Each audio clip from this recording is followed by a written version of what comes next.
Thank you, David. Green Bay Police Chief Chris Davis is addressing a decision by the Brown County District Attorney to clear one of the police officers involved in an on-duty shooting back in February. Body and dash cam video show the suspect shoot at the officer, who then fires back. The suspect died of a self-inflicted gunshot wound.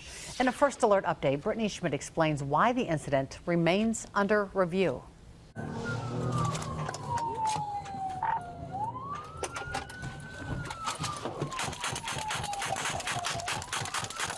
The actions of Green Bay officer Dan Skenador on February 23rd, exchanging gunfire with the suspect, shooting through his squad car windshield and door window, are cleared of any criminal wrongdoing by Brown County's district attorney. Shots fired! Shots fired! Suspect hit! I got shots fired! Get me some people over here now! DA David Lassay says the evidence shows the suspect shot at Officer Skenador 3 times. One projectile entered the squad, getting lodged in the passenger side headrest. Shots were fired at me. I am okay. Video shows Officer Skenador shooting while driving to a safer distance. In total, he fired 18 rounds from his duty handgun and squad rifle. One of the things that we train is for officers, whenever possible, to consider what's beyond where they're, where they're shooting in this situation.